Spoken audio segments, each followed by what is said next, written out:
Welcome back दोस्तों। आज मैं आपके सामने एक पंजाबी मूवी का एक्सप्लेनेशन लेकर आया हूँ जिसका नाम है लॉक, जो 2016 में रिलीज हुई। उसी तरह एक थ्रिलर मूवी है।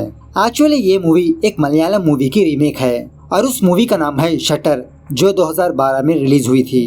अब मूवी के बारे में बात करें तो मूवी बहुत ही ब्यूटीफुल और स्वीट है और इसी तरह बहुत ही अच्छा मैसेज देखने को मिलता है इस मूवी के थ्रू। तो मैं ज्यादा स्पॉइलर देना नहीं चाहता, आप वीडियो में देख लीजिए। उससे पहले अगर आप मेरे चैनल पर नए हैं तो अपना प्यार दिखाइए, अगर पुराने हैं तो और प्यार लुटाइए। Follow Instagram. मूवी की शुरुआत में ही गगन नाम की एक लड़की बिना कॉलेज गए अपने घर में बैठी रहती है और तभी गगन का एक मेल फ्रेंड जिसका नाम होता है शर्री, वो मिसिंग यू कहकर मैसेज करता है। गगन के हाथ में फोन देखकर गगन की माँ इसे डांटने लगती है कि तुम बॉयज से चैटिंग करना बंद करो। और तभी वहाँ पर गगन का फादर गिल आता है और गगन की माँ गिल को वो मैसेज दिखाती है। ये मैसेज देखकर गिल अपने वाइफ से कहने लगता है कि फौरन तुम गगन के लिए एक रिश्ता ढूंढो। अच्छा या बुरा उसके बारे में मत सोचो, मैं दुबई जाने से पहले इसकी शादी करना चाहता हूँ। उसके बाद दूसरे बंदे का इंट्रोडक्शन होता है, उसका नाम है भोला, जो एक ऑटो रिक्शा ड्राइवर होता है। भोला हर हमेशा गिल के इर्द गिर्द घूमते रहता है ताकि भोला भी गिल के साथ दुबई जाना चाहता है। लेकिन भोला दुबई जाना इसके फादर को पसंद नहीं होता।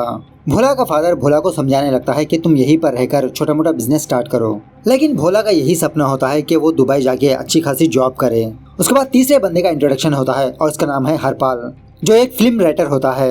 हरपाल के पास एक मूवी की स्क्रिप्ट होती है। हरपाल अपनी फिल्म की कहानी प्रोड्यूसर्स को सुनाते रहता है। खैर एक दिन हरपाल अपनी स्क्रिप्ट लेकर किसी होटल जाने लगता है किसी से मिलने के लिए। होटल जाने के लिए हरपाल भोला का ऑटो लेता है। रास्ते में ये दोनों एक दूसरे का इंट्रोडक्शन करने लगते और इसी तरह इन दोनों में अच्छी खासी जान पहचान हो जाती है।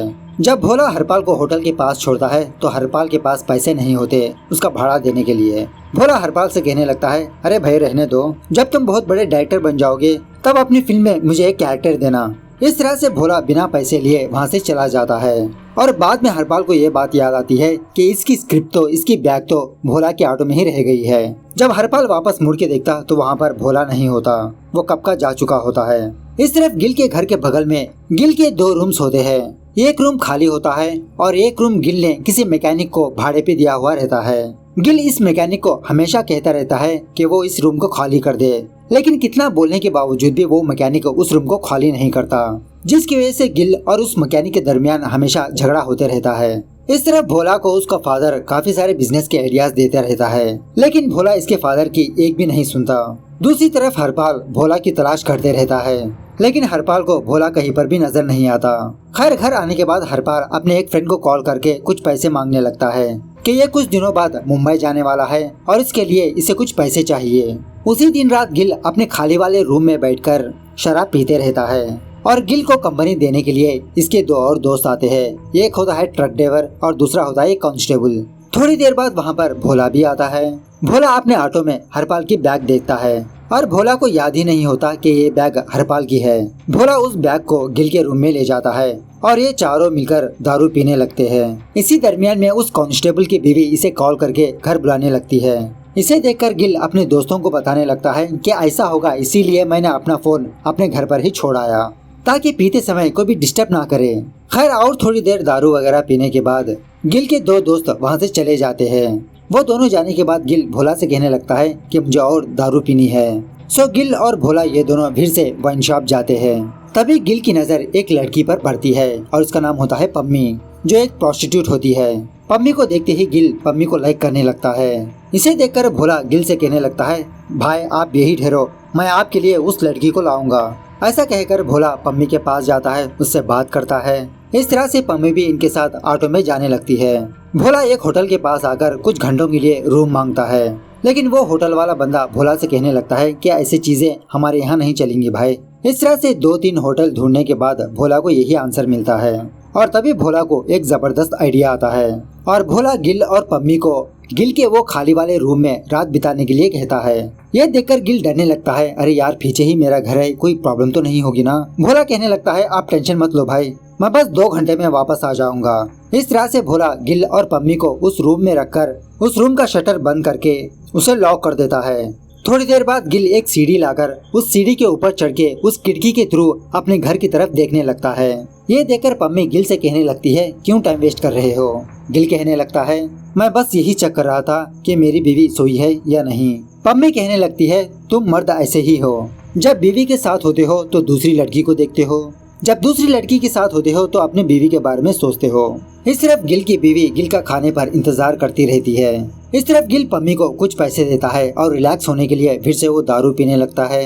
पम्मी गिल से कहने लगती है, अब तुम्हारी मर्जी, मैं तो सो रही हूँ। ऐसा कहकर पम्मी उसी रूम में सो जाती है। इस तरफ भोला किसी बार आता है दारू वगैरह पीने के लिए और उसी बार में बेचारा हरपाल भी होता है और बेचारा हरपाल अपने स्क्रिप्ट की गुम होने की गम में होता है। खैर इसी दरमियान में हरपाल भोला को देख लेता है और इससे अपनी बैग के बारे में पूछने लगता है। भोला कहने लगता है, अच्छा वो बैग तुम्हारी है, तुम सिर्फ 1 घंटा वेट कर लो, मैं तुम्हारी बैग तुमको लौटा दूंगा। तो हरपाल भी इस बात के लिए मान जाता है और ये दोनों दारू पीने लगते हैं। इस तरह पम्मी गिल से कहने लगती है, 1:30 बज चुके हैं, कहाँ है तुम्हारा भोला, क्या उसका एक्सीडेंट हो चुका है? दूसरा बंदा मुझे बुला रहा है, मुझे जाना होगा। गिल कहने लगता है, प्लीज आप थोड़ा धीरे बोलिए, कोई सुन लेगा और हाँ भोला आता ही होगा।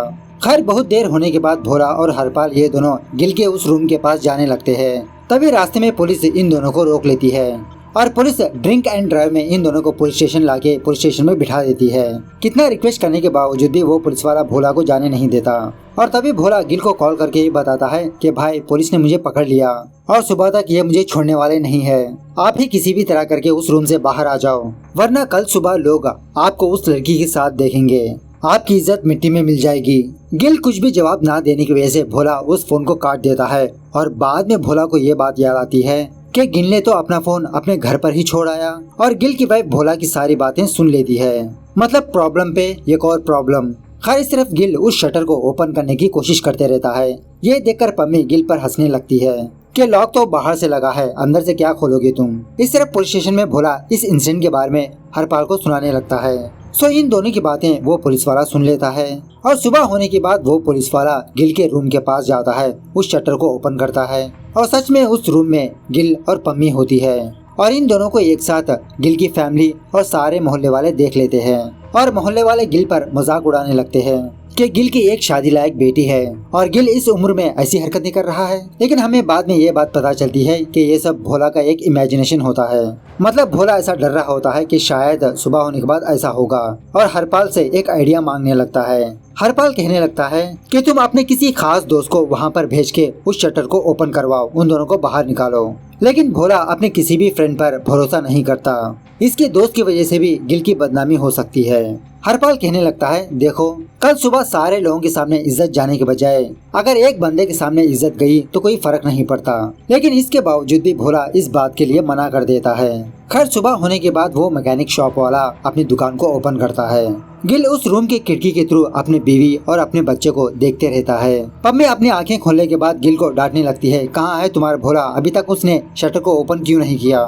इस तरफ भोला और हरपाल ये दोनों पुलिस स्टेशन से बाहर आते हैं और भोला ये डिसाइड होता है कि जब रात होने के बाद सारे दुकानें बंद होंगी तब जाके वो उस रूम को ओपन करेगा। अगर इसने अभी ओपन किया तो गिल की इज्जत मिट्टी में मिल सकती है। इस तरह पम्मी गिल से कहने लगती है कि मुझे बहुत लेट हो रहा है, मुझे जाना होगा। ऐसा कहकर जब पम्मी शटर के पास जा रही होती है तो गिल पम्मी को रोकने लगता है और कोई भी इसकी आवाज ना सुने इसके लिए गिल पम्मी के हाथ पैर मुंह बांध देता है और इसी हाथापाई में रेड कलर का एक पेंट का डब्बा नीचे गिर जाता है। वो पेंट उस रूम से बाहर आता है और जब एक बच्ची खेल रही होती है तो वो पेंट इस बच्ची के पैर को लग जाता है और लोग ये समझने लगते हैं कि इस बच्ची के पैर को चोट लगी है। और थोड़ी देर बाद इन लोगों को ये बात पता चलती है कि इस बच्ची को चोट नहीं बल्कि एक पेंट है और ये पेंट गिल के रूम से बाहर आया है। और उसी ग्रुप में एक बंदा एक लड़के से कहने लगता है कि तुम पीछे जाकर खिड़की से देखो कि इस रूम में कोई है या नहीं। तो इसी तरह से वो लड़का खिड़की के थ्रू इस रूम में झांकने लगता है। तो वो लड़का इन दोनों को ना देखे इसलिए गिल पम्मी का मुंह बंद करके इसे एक कोने में छुपा देता है। वो लड़का बाहर आकर कहने लगता है कि रूम में तो कोई नहीं है लेकिन वो पेन का डब्बा गिरा हुआ है। तो वो बंदा इस लड़के से कहने लगता है कि तुम गिल के घर जाकर इस रूम की चाबी ले आओ, इसे हम साफ करेंगे। तो उसी तरह से वो लड़का गिल के घर जाकर उस रूम की चाबी लेता है और ये चीज अंदर से गिल देख रहा होता है और गिल समझने लगता है कि अब तो इसकी इज्जत मिट्टी में मिल गई। बेचारा गिल बेबस हो जाता है। खैर बाहर जब वो लड़का इस रूम को ओपन करने की कोशिश करता है तो वो चाबी इसे नहीं लगती। तब जाके गिल चैन की सांस लेता है। थोड़ी देर बाद शर्री गगन से मिलने के लिए उसके घर आता है और उस रूम से गिल ये सारी चीजें देख रहा होता है। और तभी पम्मी अपने फोन से किसी को फोन करने की कोशिश करती है तो गिल अपना पर्स और अपना सारा सोना पम्मी के सामने रख देता है और इसके सामने हाथ जोड़कर ये कहने लगता है, कि मैं पहले से ही परेशानी में हूँ, मुझे और परेशानी में मत डालो। तो पम्मी गिल की परेशानी को समझ जाती है। उसके बाद पम्मी भी उस खिड़की के थ्रू गिल के घर को देखती है, गिल की वाइफ को देखती है, उसके बच्चों को देखती है। ये देखने के बाद पम्मी गिल से कहने लगती है कि तुम्हारा घर बहुत ही अच्छा है और इसी तरह तुम्हारी वाइफ भी बहुत खूबसूरत है, लेकिन तुम ऐसे काम क्यों कर रहे हो? मेरी भी एक फैमिली है। मेरी माँ मरने के बाद मेरे पापा एक और शादी कर ली, लेकिन दूसरी माँ मेरा ख्याल नहीं रखती। पता नहीं उसने मेरे बाप को क्या पट्टी पढ़ाई। मेरे पापा मेरी पढ़ाई को बीच में ही स्टॉप कर दिया और मेरी शादी करवा दी, लेकिन मैं उसके साथ जाने के बजाय इस काम में आई। खैर ये सब छोड़ो, अपने किसी फ्रेंड को कॉल करके बुलाओ। लेकिन गिल कुछ भी नहीं कहता। फिर पम्मी कहने लगती है कि मेरा एक फ्रेंड है, लेकिन मैं उसे यहाँ पर बुला नहीं सकती। गिल कहने लगता है फिक्र मत करो, भोला आएगा, बस वो रात होने का इंतजार कर रहा है। खैर शाम होने के बाद गिल के वो दोस्त गिल के रूम के पास आकर बैठते हैं और गिल के आने का इंतजार करते रहते हैं। और इसी दरमियान में ये दोनों गिल के बारे में बात करने लगते हैं कि गिल की बेटी का कैरेक्टर कुछ ठीक नहीं है। मैंने सुना है कि गिल की बेटी का बॉयफ्रेंड डायरेक्ट उसके घर आता है। दूसरा कहने लगता है कि गिल की बेटी ही नहीं, गिल की बेबी भी कैरेक्टरलेस है। ऑफ कोर्स बगल में ही वो मैकेनिक बैठा हुआ रहता है जो हमेशा गिल से लड़ाई झगड़ा करता था। वो मैकेनिक इन दोनों से कहने लगता है क्या आप लोग गिल के सच्चे दोस्त हो? गिल के पीठ पीछे उसकी बुराई करते हुए शर्म नहीं आती? सच में गिल के पास अकल ही नहीं है, उसने कैसे तुम दोनों से दोस्ती कर ली? तो ऑफ कोर्स इन लोगों की बातें अंदर रहकर गिल सुन रहा होता है। उसके बाद गिल का एक फ्रेंड गिल के घर जाता है इस रूम की चाबी लाने के लिए, और तभी वो बंदा ये ऑब्जर्व करता है कि बाथरूम में गिल की बेटी या बीवी स्नान कर रही होती है। तो गिल घर में ना होने की वजह से वो बंदा बाथरूम में झांकने लगता है और ये चीज रूम में रहकर गिल देख रहा होता है और इसी तरह बेचारा बहुत दुखी भी होता है। पम्मी कहने लगती है दुखी मत हो, मेरी जिंदगी में तो ये हर रोज होता है। जब लोग मेरे पास आते हैं तो बहुत ही प्यार से आते हैं और जब उनका काम खत्म हो जाता है तो वो लोग मेरी तरफ पलटकर भी नहीं देखते। ऐसा कहते हुए पम्मी गिल के सारे पैसे लौटा देती है। गिल कहने लगता है नहीं नहीं रख लो, तुम्हारा टाइम वेस्ट हुआ ना। पम्मी कहने लगती है नहीं, तुम्हारे पैसे तुम ही रख लो, तुम्हारे दोस्तों के जरिए से मुझे बहुत ही अच्छी सीख मिली है। खैर और थोड़ी रात होने के बाद भोला गिल के पास जाने के लिए रेडी होता है और हरपाल भोला से कहने लगता है कि आते आते मेरी बैग भी लेते आना। उसके बाद भोला यहाँ पर आकर इस शटर के लॉक को ओपन कर देता है और जब गिल बाहर जाने वाला होता है तो पम्मी गिल से कहने लगती है बाहर कैसे जाओगे, तुम्हारा शर्ट तो फटा हुआ है। ऐसा कहकर पम्मी अपने बैग से एक स्कार्फ निकालकर गिल को देती है और कहने लगती है कि ये स्कार्फ मैंने किसी और के लिए लिया था, लेकिन अब ये तुम्हारे लिए काम आ रहा है। खैर जब गिल शटर ओपन करके बाहर जाता है तभी भोला अपनी ऑटो लेकर वहाँ पर आता है। गिल भोला से पूछने लगता है कि तुम लॉक ओपन करके कहाँ पर चले गए? भोला कहने लगता है मैंने कब ओपन किया भाई, मैं तो अभी अभी आ रहा हूँ। गिल सोचने लगता है तो फिर लॉक किसने खोला? तब जाके भोला गिल को वो बात बताने लगता है जो भोला ने गिल के फोन को कॉल करके बताया था। और गिल सोचने लगता है इसका मतलब तुम्हारी सारी बातें मेरी बीवी ने सुन लिया और मैं क्या मुंह लेके उसके सामने जाऊं, उसके सवालों का किस तरह से जवाब दूं। इस तरह से गिल अपनी बीवी के बारे में सोचकर दुखी होने लगता है और तभी भोला गिल को हरपाल के पास ले जाता है और इसे कुछ आइडिया देने के लिए कहता है। यह सुनने के बाद हरपाल कहने लगता है जो तुमने गलती की है उसका सामना तो जरूर करना पड़ेगा, वरना वो गलती जिंदगी भर हमें सताती रहेगी। इसकी बातें सुनने के बाद गिल ठान लेता है कि किसी भी तरह करके ये अपनी पत्नी का सामना करेगा और बहुत ही हिम्मत जुटाकर अपने घर जाता है। गिल को देखने के बाद इसकी बीवी गिल से कहने लगती है पता नहीं तुमने कब खाया होगा, जाके फ्रेश अप हो जाओ, खाना लगाती हूँ मैं। खैर फ्रेश अप होने के बाद जब गिल अपनी बेटी के कमरे में आता है तो गगन शर्री से बात कर रही होती है और उससे कहने लगती है थैंक यू कि तुमने टाइम पर आकर उस शटर का लॉक ओपन कर दिया। तो ऑफ कोर्स गगन की बातें गिल सुन लेता है। गिल को देखकर गगन गिल से कहने लगती है पापा मेरे पास और कोई ऑप्शन नहीं था। जब मैंने शर्री से लॉक ओपन करने की बात की थी तो उसने बिना सवाल किए उस शटर का लॉक ओपन किया। वो बस मेरा फ्रेंड है पापा, और आप घबराई मत, मम्मा को कुछ भी नहीं पता। गिल अपनी बेटी से कहने लगता है बेटा मैंने कोई गलती नहीं की। गगन कहने लगती है मुझे पता है पापा, आप कोई भी गलती नहीं करोगे, लेकिन आपके फ्रेंड्स अच्छे नहीं हैं पापा। गिल अपनी बेटी से कहने लगता है बेटा तुम कल से कॉलेज जाना स्टार्ट कर दो, अपना करियर बनाओ। यह सुनने के बाद गगन बहुत खुश होती है और अपने पापा के गले लग जाती है। इस तरह भोला भी अपने पापा के पास आकर अपने पापा के गले लग जाता है। और वो इंडिया में रहकर ही एक बिजनेस स्टार्ट करने का डिसाइड होता है। दूसरे दिन सुबह गिल के वो दोस्त गिल के पास आते हैं और इससे पूछने लगते हैं, अरे यार कल तुम कहाँ पर चले गए? तो गिल इन दोनों को कुछ भी जवाब न देते हुए इन दोनों को मारने पीटने लगता है और अपने घर से भगा देता है। इस तरफ हरपाल किसी जगह पर किसी का वेट करते रहता है और तभी वहाँ पर पम्मी आती है और पम्मी हरपाल को कुछ पैसे देती है और इससे पूछने लगती है कि मुंबई कब जाओगे? हरपाल पम्मी से कहने लगता है कि मेरी स्क्रिप्ट कल गुम हो गई थी। पम्मी कहने लगती है कि तुम्हारी स्क्रिप्ट का तो कोई पता नहीं, लेकिन मेरे पास बहुत ही एक अच्छी कहानी है। ऐसा कहते हुए पम्मी हरपाल की स्क्रिप्ट हरपाल को देती है। हरपाल पूछने लगता है कि ये तुमको कहाँ पर मिली? पम्मी कहने लगती है, ये सब छोड़ो, मैंने तुम्हारे लिए एक स्कार्फ खरीदा था, लेकिन मैंने उसे किसी दूसरे को दे दिया।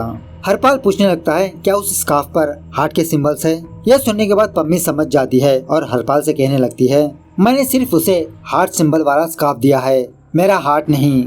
उसके बाद पम्मी पूछने लगती है, क्या तुम सच में फिल्म बनाओगे? हरपाल कहने लगता है, हाँ मैं जरूर फिल्म बनाऊंगा, लेकिन इस कहानी की नहीं, मेरे दिमाग में एक और कहानी चल रही है और उस कहानी का नाम है लॉक। इस तरह से ये मूवी यहाँ पर दी एंड होती है। तो मूवी कैसे लगी कमेंट करके बताना जरूर। मिलते हैं अगली वीडियो में, तब तक take care, bye bye, see you soon.